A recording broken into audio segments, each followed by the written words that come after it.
नमस्कार दोस्तों, मैं हूं पंडित ठकुरेश पचौरी और YouTube पे आप अपना ये चैनल देख रहे हैं मित्रों, एस्ट्रोलॉजर ठकुरेश पचौरी।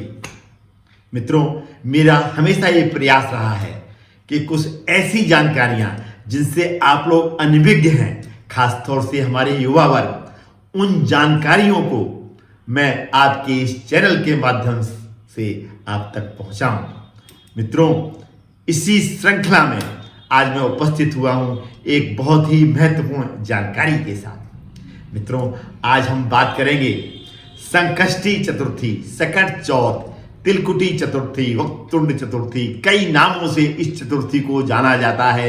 इस चतुर्थी के बारे में आज हम जानकारी आप लोगों को इस चैनल के माध्यम से देने वाले हैं। वैसे तो मित्रों, हर माह 2 बार चतुर्थी आती है, कृष्ण पक्ष की और शुक्ल पक्ष की।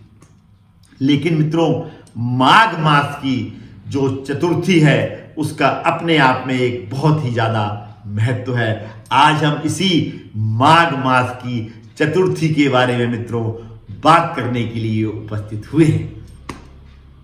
जैसा कि मैंने अभी बताया कि कई नामों से इसको जाना जाता है, संकष्टी चतुर्थी, सकट चौथ, तिलकुटी चतुर्थी।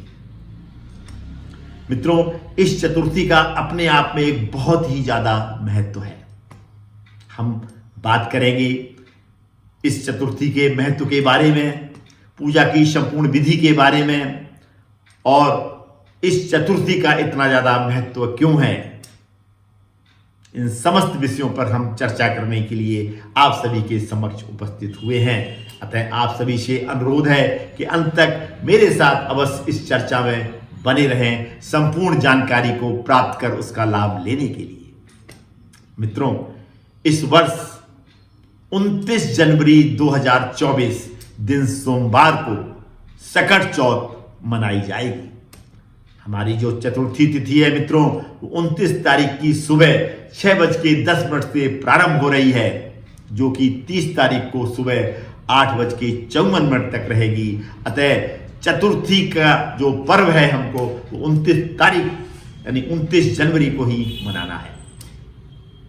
इस दिन मित्रों, महिलाएं अपने पुत्र की दीर्घ आयु के लिए, अपने संतान की दीर्घ आयु के लिए, घर की सुख शांति और समृद्धि के लिए इस व्रत को मित्रों निर्जला रखती हैं। सुबह उठ के मित्रों स्नान ध्यान करके लाल, पीले या हरे वस्त्र पहनिए, काला वस्त्र मत पहनिए, और भगवान गणेश जी की प्रतिमा या शिव परिवार की एक प्रतिमा स्थापित करिए चौकी पर लाल वस्त्र बिछाकर।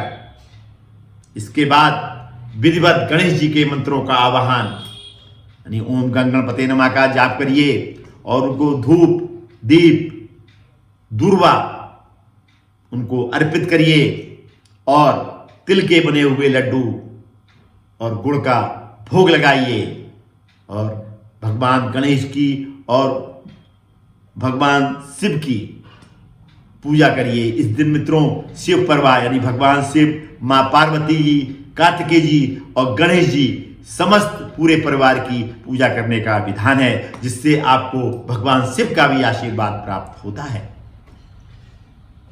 इसके बाद मित्रों, पूजा करने के बाद शाम को चंद्र उदय के बाद, चंद्र उदय है जो मित्रों, चंद्र उदय जो है इस दिन वो रात्रि 8:58 पर है। विधिवत चंद्रमा को अर्घ दीजिए।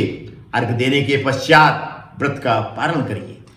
हमारी ऐसी महिलाएं जिनको संतान की प्राप्ति नहीं हो रही है, वो भी संतान प्राप्ति हेतु इस व्रत को निर्जला रख सकती हैं। ऐसी महिलाएं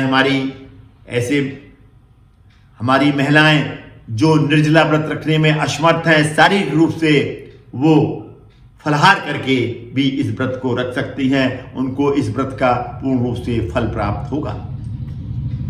भगवान गणेश जी संकट हरने वाले विघ्न हरता हैं। अतः यदि इस व्रत को विधिवत रखा जाएगा, निश्चित रूप से वो आपके समस्त कष्टों का निवारण करेंगे। हमारे ऐसे मित्र जो कि मानसिक रूप से काफी परेशान रहते हैं, वो इस दिन चंद्रोदय के बाद चंद्रमा के दर्शन करें और इसके बाद विधिवत चंद्रमा को अर्घ दें तो उनकी मानसिक स्थिति, जो मानसिक रूप से वो परेशान है, उनकी मानसिक स्थिति धीरे धीरे करके ठीक होती जाएगी, उनके मानसिक कष्टों का निवारण होगा। मित्रों, ऐसा माना जाता है, इस चौथ का, इस चतुर्थी का महत्व इसलिए ज्यादा है कि ऐसा माना जाता है कि इस दिन गणेश जी की उत्पत्ति हुई थी। इसके पीछे मित्रों एक प्रचलित कथा भी है। देवता अपने कष्टों के निवारण हेतु भगवान शिव के पास पहुंचे और उन्होंने भगवान शिव से प्रार्थना की कि हमारे कष्टों को दूर किया जाए। भगवान शिव ने कार्तिकेय जी और गणेश जी से पूछा कि कौन इनके कष्टों का निवारण करेगा। कार्तिकेय जी ने कहा, अपने आप को देवताओं का सेनापति बताते हुए उन्होंने कहा कि मैं इनके कष्टों का निवारण करूंगा। फिर उन्होंने गणेश जी से पूछा तो गणेश जी ने कहा कि मैं बिगर सेनापति बने हुए ही इन देवताओं के कष्टों का निवारण करूंगा। तब भगवान से बोले कि पृथ्वी की जो भी व्यक्ति पृथ्वी की पूरी परिक्रमा करके सर्वप्रथम मेरे सामने उपस्थित होगा उसको मैं वीर घोषित करूंगा और वही व्यक्ति देवताओं के कष्टों का निवारण करेगा। कार्तिकेय जी ने तुरंत पृथ्वी की परिक्रमा प्रारंभ कर दी, लेकिन गणेश जी ने अपने माता पिता की 7 परिक्रमा लगा के वो उपस्थित हो गए कि मैंने 7 परिक्रमा आपकी लगा ली है, जिसमें समर्थ तीर्थ निहित हैं। सभी लोग इनकी बातों से बहुत खुश हुए और भगवान शिव ने गणेश जी को ये आशीर्वाद दिया कि पूजा जब भी प्रारंभ होगी सर्वप्रथम आपकी पूजा की जाएगी, और उनको ये आशीर्वाद भी दिया कि आप जाइए देवताओं के कष्टों का निवारण करिए। तब गणेश जी ने भगवान शिव का आशीर्वाद पाके देवताओं के समस्त कष्टों का निवारण भी किया। मित्रों, इसीलिए इस चौथ का अपने आप में विशेष महत्व है। अतः आप सभी लोग इस चौथ में यदि व्रत रख सकते हैं तो निर्जला व्रत रखिए, अपनी मनोकामना की पूर्ति हेतु प्रार्थना करिए और तिल से बने हुए लड्डुओं का भोग लगाइए और तिल से बने हुए लड्डुओं का दान भी अवश्य करिए। कैसी लगी मित्रों आपको ये जानकारी? यदि अच्छी लगी हो तो इसको सोशल मीडिया पर ज़्यादा से ज़्यादा शेयर करें और कमेंट बॉक्स में ओम गंग गणपते नमः लिखना न भूलें। पुनः मुलाकात होगी मित्रों किसी ऐसी ही विशेष जानकारी के साथ में, किसी ऐसे ही विशेष पर्व के बारे में जिससे आप लोग अनभिज्ञ हैं। अतः अपना ये चैनल मित्रों देखते रहिए और इस तरीके की जानकारियां प्राप्त कर उनका घर बैठे लाभ लेते रहिए। धन्यवाद मित्रों, अंत तक मुझसे जुड़े रहने के लिए और मेरी ये जानकारी पूर्ण रूप से देखने के लिए आप सभी को मित्रों बहुत बहुत धन्यवाद।